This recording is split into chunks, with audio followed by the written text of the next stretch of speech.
უსაინტერესო ეს თემაზე ვილაპარაკებთ ახლა. ეს არის ქართულგვარიანი რუსის დღეს დედაქალაქის მერის და მაღალი ალბათობით ხვალაც რომ დედაქალაქის, ანუ 4 ოქტომბრის შემდეგ დედაქალაქის მერი რომ იქნება ოღონდ. მიუხედავად იმისა, მერი იქნება თუ არ იქნება დედაქალაქისა. ის მაინც ქართულგვარიან რუსად დარჩება, მოკლედ ბანდიტი კახა კალაძის ზოგიერთი გადაწყვეტილების თაობაზე ვისაუბრებთ ადრეულ გადაწყვეტილების გულისხმობ. გეხსოვებათ ალბათ 2012-2013 წლებში ხელისუფლებაში რომ მოვიდა ბიზინა ივანიშვილი, რუსი ოლიგარქი, მას უნდა დაესაქმებინა მომხრეები.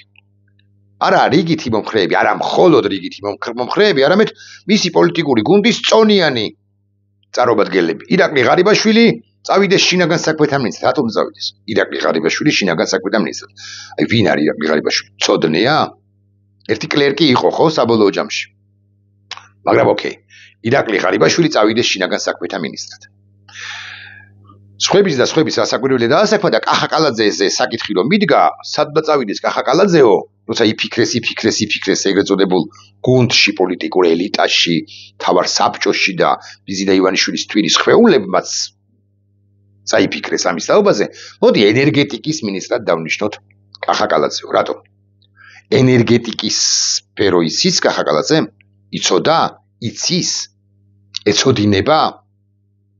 იმხანად მით უფრო აბსოლუტურად ჭყინტიროა გამოუცდელი და მხოლოდ სამტრედიული კილოკავით რომ აქცენტით რომ ლაპარაკობს და არც არაფერი არც უნდა რომ იცოდეს. სარკესთანაც რომ არ ვარჯიშობს საკუთარ იერსახეს რომ არ წარმოაჩენს თუ არ ზრუნავს საკუთარ იერსახეზე, სარკესთანაც კი. არა ეს ენერგეტიკის სფერო პატარა ამბავი არ გეგონოთ, უამრავ რამეს გულისხმობს, მარტო იმას არა, შუქი გვექნება თუ არა, ხვალ კაბელი გასკდა თუ არა, თუ დაზიანდა თუ არა და მე-9 ბლოკს და მე-7 ბლოკს და მე-8 ბლოკს და რაღაცებს, არა. ეს არის უმნიშვნელოვანესი გეოსტრატეგიული, მათ შორის უსაფრთხოების სფეროც, აზერბაიჯანთან ურთიერთობები, რუსეთთან ურთიერთობები, ბუნებრივი აირი, ჰიდროენერგია, სტრატეგიული ხელშეკრულებები და ასე შემდეგ. ეს ახლა აღარ არის ეს ენერგეტიკის სამინისტრო და შეიძლება კარგიც არის რომ აღარ არის და რომელიმე უწყებას აქვს ჩაბარებული, მაგრამ იმხანად იყო და თუ გააძლიერებდი და სტრატეგიულად შეხედავდი ამ სფეროს, ამ საკითხს, ამ თემას, ხო? და სტრატეგიულ გადაწყვეტილებებს მიიღებდი, ეს ჩვენი ქვეყნისთვის ძალიან მნიშვნელოვანი ამბავი იყო, რა საკვირველია. მოკლედ კალაძის ჩაბარდა. მოადგილეები ვინ ყავდა, ეხლა ამაზე ნუღარ ჩამაწვრილმანებთ, იმიტომ რომ იქ რამდენიმე იყო, რომელიც ასევე რუსი იყო და საქართველოს ენერგეტიკის რუსეთთან მიბმას ლობირებდა წლების განმავლობაში, მათ შორის სააკაშვილის პერიოდშიც ბარემ ვიტყვი. მაგრამ ეს შორს წაგვიყვანს.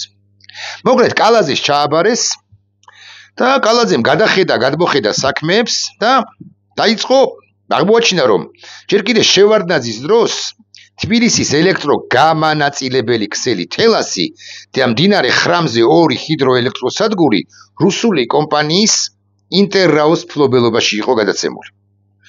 აქედან თელასი საკუთრებაში, ხოლო ჰესები 25 წლიანი იჯარით. ინტერრაოს ჰქონდა თელასი საკუთრებაში და ჰესები კი 25 წლიანი იჯარით.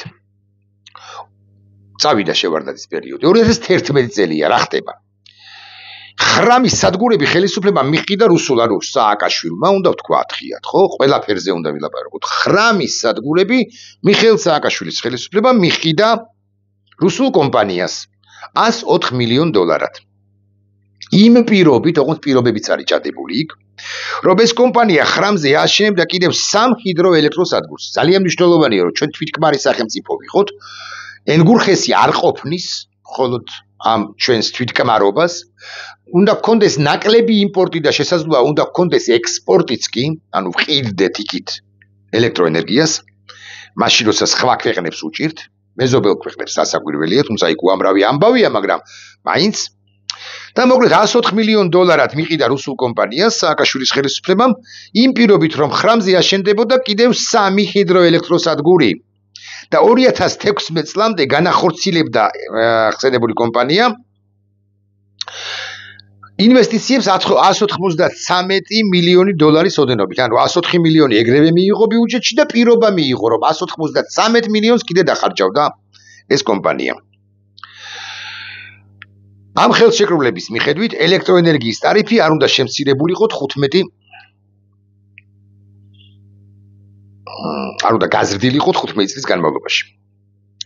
ინტერრაო ვალდებულებას იღებდა თელაში განახორციელებინა ინვესტიციები 376 მილიონი ლარის ოდენობით. იმ ხანად ეს არის 230 მილიონი დოლარი. ჩვენ 230 მილიონ დოლარიანი ინვესტიცია მაშინ კი არა, ეხლაც კი ჰაერივით გჭირდება. ვინმე რომ მოგცეს, თუმცა რასაკვირველია, მე რომ ვკითხო, რუსული კომპანია არ უნდა იყოს, არ უნდა მონაწილეობდეს არაფერში. და ეს რასაკვირველია შეცდომა, შენ მეტი ძალის ხმევა უნდა ჩადო, განახორციელო, რომ შენ შემოიყვანო ფრანგები, შენ შემოიყვანო ამერიკელები, შენ შემოიყვანო ევროპელები, შენ შემოიყვანო იაპონელები, მაგრამ ნაკლებად ან საერთოდ არ უნდა შემოიყვანო რუსები. ამიტომ მე ამას ღიად ვლაპარაკობ, რომ ეს არის შეცდომა, თუმცა იქ პირობები არის, სასარგებლო პირობები ჩვენი ქვეყნისთვის. მაგრამ არ დაგავიწყდეს 2011 წელი. ანუ ომის შემდგომი პერიოდი აქვე ვიტყვი. 2013 წელს 12-ში მოვიდა 1 ოქტომბერს ბანდა, რუსული ბანდა. ეხლა გავხვდებით, ხო? ეხლა გავაცნობიერებთ ბოლო 3 წელიწადია განსაკუთრებით, მაგრამ იმ ხანად ხო ასე არ ჩანს. 2013 წელს მოდის რუსული ბანდა ხელისუფლებაში და აი ამ კალაძეს უვიც ყველაფერში უვიც და ენერგეტიკაში მით უფრო უვიც ნიშნავენ ენერგეტიკის მინისტრად. მან გადახედა შევარდნაძის ნამბავი ნახა 25 წლიანი იჯარის თაობაზე მათ შორის ხესებისა, ნახა სააკაშვილის დროს მიღებული გადაწყვეტილება 376 მილიონის ლარის ინვესტიციის განხორციელების თაობაზე, ხელშეკრულება ამას ითვალისწინებდა, მაგრამ ნახა ბიზინა ივანიშვილის დაპირებებიც. და ბიზინა ივანიშვილი პირდება მოსახლეობას, რომ იცით, აი მე თქვენ მოგცემთ უფასო ფულს, სრული სიგიჟე უფასო არაფერი არ არის. მე თქვენ მოგცემთ რაღაც იაპ კრედიტებს. ბუნებრივი აირი გექნებათ ნაკლებ ფასად. საწვავის ფასი 60% თუ 40% შემცირდება. ეს პოპულისტური დაპირებები ხო დაახვავა და აგვახვავა ბიზინა ივანიშვილმა ყველაფერთან ერთად ამის გამო ხო მოიგო არჩევნები 1 ოქტომბერს. ხო და კახალკალაძემ გადახედა გუნდსაც ელაპარაკა, რა ვქნაო, კითხა და მან შესთავაზა ინტერრაოს დენის ტარიფის მცირე ოდენი შემცირება. შეგვიმცირეთ ცოტა, თხოვთ, გევედრებით, გიაჯებით. ინტერრაო უთხრა თანხმობა. და ხელშეკრულება გაფორმებული 2011 წელს შეიცვალა. ოღონდ მცირე ოდენის შემცირება დენის ტარიფისა რას ეხებოდა? კალაძემ სთხოვა, რომ 100 კილოვატამდე ელექტროენერგიას ვინც ხარჯავს, მათ არ აუწიო, მათ დაუწიე უпростоრად ტარიფები. პენსიონერებს, მარტოხელებს, ვინც უფრთხილდება ელექტროენერგიას და ასე შემდეგ და ვინც 100 კილოვატამდე ხარჯავს. კარგია, განა არა. თითქოს სწორია, განა არა. მაგრამ ამას თავაზობს საქართველოს ენერგეტიკის მინისტრი, კომპანიას, რომელსაც 376 მილიონი დოლარის ინვესტიცია უნდა განეხორციელებინა, ის იგებს, ესე ვიტყვი, პირობითად ლაპარაკობ ცხადი ამ შემთხვევაში რიცხვს, 5 მილიონს, ანუ კალაძე, მაგრამ აგებს ბევრს. 5 მილიონი მყისიერი მოგების და პოპულისტური ლოზუნგის თუ დაპირების შესრულების სანაცვლოდ. ინტერრაომ უთხრა თანხმობა აკითხარით. ოღონდ ინტერრაომ უთხრა ახალი ხელშეკრულების თანახმად. გამიუქმე ის ნაკისრი ვალდებულებები, რომლებიც მეწინა ხელისუფლებამ დამაკისრა 376 მილიონი ლარის, ანუ 230 მილიონი დოლარის ინვესტიციების თაობაზე. კერძოდ თელაში ინვესტიციების განხორციელების და ხრამზე ახალი 3 ხესის აშენების ვალდებულება გამიუქმე. გემუდარები, ნუ ამაშენებინებ ახალ ხესებსო. ნუ დამახარჯინებ ამდენ ფულსო და კალაძემ უთხრა, რა თქმა უნდა მართალი ხარ. ახალ ხელშეკრულებაში გაჩნდა ხელისუფლების ვალდებულება ლარის კურსის გაუფასურებისა და ფასების ზრდის შემთხვევაში ელექტროენერგიის ტარიფების, როგორც თელაში, ასევე ხრამი 1 და ხრამი 2 ჰიდროელექტროსადგურებში გაზრდის შესახებ. მოდის ვიხდი, აქვე ვიტყვი, რომ მე ძირითადად ვკითხულობ და ვეყრდნობი ბატონ რობან გოციერიძეს, რომელსაც ვადასტურებ პატივისცემას. მას აქვს ჩამოწერილი ეს ყველაფერი. გაცილებით კომპაქტურად და კარგად, ვიდრე მე ახლა კი ამბობთ. წაიკითხეთ მისი სტატუსი. სწორედ ეს ჩანაწერი გახდა შემდგომში, უყურეთ, საარბიტრაჟო საერთაშორისო არბიტრაჟებში ქვეყნისათვის უზარმაზარი ვალდებულების დაკისრების საფუძველი. ამაზე ოდნავ მოგვიანებით გეტყვით. მოკლედ ახალ ხელშეკრულებაში გაჩნდა ხელისუფლების ვალდებულება ლარის კურსის გაუფასურების, ანუ დევალვაცია თუ მოსდის ლარს და ფასების ზრდის, ანუ ინფლაცია თუ მიმდინარეობს, გზის შემთხვევაში ელექტროენერგიის ტარიფების გაზრდის შესახებ. სწორედ ეს ჩანაწერი ხდება. ეხლა რა საარბიტრაჟო დავები გვაქვს. ოდნავ მოგვიანებით ვილაპარაკოთ თუ ახლა, მაინც ჯობია რომ ოდნავ მოგვიანებით დრამატურგიულად ესე ავაწყოთ. შემდგომ წლებში ლარის კურსი დოლართან მიმართებაში მართლაც გაუფასურდა დოლარი ლართან, ლარი და 65 $1, 3 და 2-მდეც კი. ინტერრაო მოითხოვა ახალი ხელშეკრულებით გათვალისწინებული ტარიფების გადახედვა. ჯერ ხო ხესები არ აგვიშენა და ახლა მოითხოვა რომ ტარიფებს გადავხედოთო, რაც ხელისუფლებამ სემეკბა ნორმალია როა. ახლა თუ იყო, შეიძლება იყო, მაგრამ მეგონი არის. არ განახორციელა წინასაარჩევნოდ, რა საკვირველია, აბა ეხლა წინასაარჩევნოდ ტარიფებს ხო რა წევდა, ფასებს ხო რა წევდა. ინტერრაომ საერთაშორისო არბიტრებს შეიჩივლა და მოითხოვა მიყენებული ზარალის გადაცხოვრება $200 მილიონი ოდენობით. Здравствуйте, რუსებო. საბოლოოდ საქართველოს მთავრობას დაეკისა არა $200 მილიონი, არამედ $76 მილიონი ვაღიაროთ. კარგია, მთელი 124 მილიონი დაუზოგავს არბიტრაჟო სასამართლოს საერთაშორისოს ჩვენთვის. თუმცა საქართველოს ხელისუფლებამ ეს 76 მილიონი არ გადაიხადა. კიდევ ერთხელ მოგესალმებით. არ გადაიხადა. ვინმეს გონია რომ ეს ესე ხახვივით შერჩება, მაგრამ ყოველდღიურად აი თქვენ რო არიხთით ხანდახან, ზოგი თქვენგანი, ბანკში პროცენტის თანხას თუ ძირისა და პროცენტის თანხას ერთად სამომხმარებლო სესხი გაქვთ ასე მაგალითად. მეორე დღეს ბანკი გიყადაღებთ ანგარიშებს, ბარათებს და წავიდა გორაში, ანუ საურავები, ჯარიმები და ასე შემდეგ პროცენტები, ჯარიმები, საურავები, პროცენტები, ჯარიმები. ასე აქაც. გაიზარდა 18 მილიონით, მოკლედ შემოკარგებოდა 76 მილიონი გახდა 94 მილიონი. საქართველოს დე ფაქტო ხელისუფლება ამას ჯიუდად არ იხდის ხვალ. ეს იქნება 107 მილიონი. ზეგ, პირობითად ცხადია, იქნება 118 მილიონი და ასე შემდეგ დოლარი. საქართველოს ვალდებულება რუსული კომპანიის წინაშე არის 94 მილიონი დოლარი უჭირს ინტერრაოსაც, სხვათა შორის ეგრე მაგის პასუხია და ყოველი დამატებითი 100 მილიონი დოლარი მისთვის უკვე ფულია.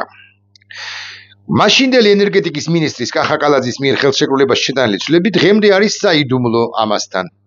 მისი შინაარსის ნაწილობრივ გაგება შესაძლებელი გახდა არბიტრაჟებში რუსული კომპანიის მიერ შეტანილი სარჩელებიდან და სასამართლოების მიერ გამოტანილი გადაწყვეტილებიდან. ანუ ყველაფერთან ერთად ჩვენ ამ ყველაფრის თაობაზე არ ვიცით. კარგად. მაგრამ რაც კი ვიცით, ეს იმიტომ ვიცით, რომ რაც საჯარო გახადა თავად ინტერრაო საარბიტრაჟო სასამართლოებში შეიტანა რა სარჩელები. ხელისუფლება ხელშეკრულებაში მომხდა ცვლილების დღემდე ასაიდუმლოებს წეს რომან გოსიძე. რაც შეეხება თბილისის დენის ტარიფის შემცირებას, ის ნაწილობრივ და მოკლევადიანი აღმოჩნდა, შემდგომ პერიოდში როგორც ვნახეთ, იგი მაინც გაიზარდა. ამ საქმეში კახა კალაძის გარდა ბრალი მიუძღვის ასევე სემეკის თავმჯდომარეს დავით ნარმანიას, რომელიც ოცნების კლანის დავალებებს ასრულებდა. რუსული კომპანიის სასარგებლო წარმოებული დათმობები შეიძლება განვიხილოთ არა მხოლოდ როგორც შეცდომა, არამედ როგორც კორუფციული გარიგება. ამას ადასტურებს ის ფაქტიც, რომ მაშინ, როცა საარბიტრაჟო დავები აწარმოებდა, 2020 წელს სახელმწიფოს საკუთრებაში არსებული თელასის წილი 25%-ის ოდენობით მოულოდნელად და სწრაფად გაიყიდა კახა კალაძესთან დაახლოებულ პირზე ვინმე ხვიჩა მაკაცარიაზე, რომელსაც უზარმაზარი ბიზნესები აქვს და არა მხოლოდ საქართველოში და რომელიც ამ კლანის წევრია. ამ პირთან კახა კალაძის კავშირები დასტურდება მრავალი გახმაურებულიავლაპარაკდე ხვიჩა მაკაცარიაზე. გახმაურებული ფაქტით. ამასთან ეს არის კორუფციული კლასიკური სქემა. გახმაურებული ამით ფაქტობრივად ხელისუფლებამ დაკარგა ინტერრაოზე ზემოქმედების ბერკეტები, ქართული ოცნების მაღალჩინოსნების დანაშაულური და ასე შემდეგ და ასე შემდეგ. ეხლა კიდევ ერთი ამბავიც მინდა გავიხსენო. გადავიდობარი ამაზე ბევრს წერს, მაგრამ ბატონ რომანს ეკუთვნის ასევე მეორე სტატუსი, რომელიც ეხება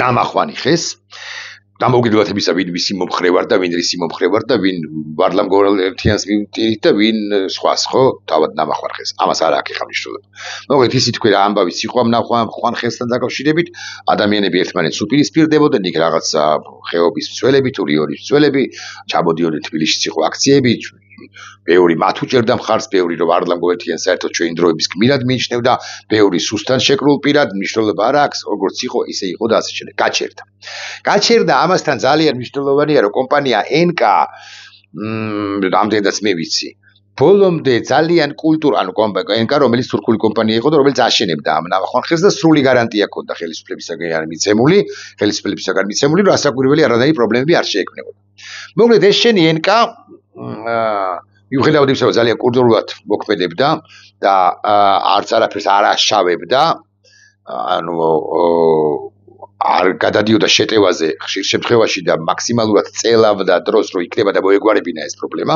როგორც ხელისუფლების ჩართულობის გარეშე ამ პრობლემის მოგვარება შეუძლებელი იყო ხელისუფლება თავად ემუშავებოდა ამ NK-ს ამას დაზუსტებით გეტყვით მათ შორის სუსის თანამშრომლებიც მუდმივად აკონტროლებდნენ ეს დაზუსტებით შემიძლია ვთქვა ვარლამ გოლეთიანის მოქმედებებს თითქოს ვარლამ გოლეთიანი დამოუკიდებლად მოქმედებდა ხშირ შემთხვევაში და მას არ კარნახობდნენ ძალიან ტექნიკურად ცხადია როგორ უნდა ემოქმედა მაგრამ ეს ჩემი სუბიექტური დამოკიდებულებაა და ამაზე არ ვილაპარაკოთ ახლა მოკლედ როგორც იყო აქვე გეტყვით რომ ჰიდროენერგიაში ჩვენ გაჩერებული გვაქვს ამ ხელისუფლებად წოდებულ ბანდას 4 მილიარდის ინვესტიცია წარმოიდგინეთ 4 მილიარდი რომ შემოვიდეს ჩვენს ქვეყანაში ენერგეტიკის სფეროში ნამდვილად ძლავრად ვიქნებით და ნაკლებად ვიქნებით დამოკიდებული ან აღარ ვიქნებით დამოკიდებული ინტერრაო გაზპრომი რუსეთი რაღაცა გადამცემი ხაზი ერთი ხესი ამიშერე სამი ტარიფი დამიგდე რაღაცეებზე ხო 4 მილიარდის ინვესტიცია გაჩერებული ხა აქ ეკოლოგების არგუმენტებზე არ ვილაპარაკებ მწვანეების არგუმენტებზე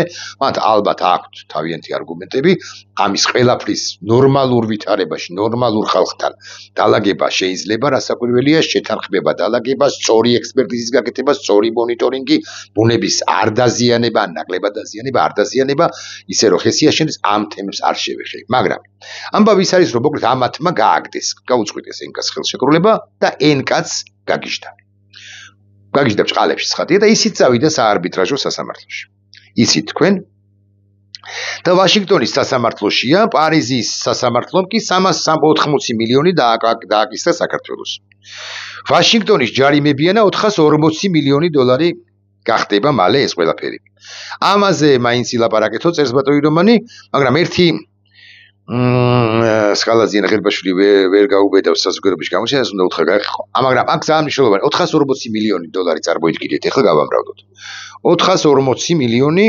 ნამახვანიდან რაც სახელმწიფო უნდა გადაიხაროს ანუ თქვენი ჯიბიდან იღებენ გავამბრავდოთ რამდენია დღეს კურსი 2.69 2.70-ს არ გავამბრავლებ 69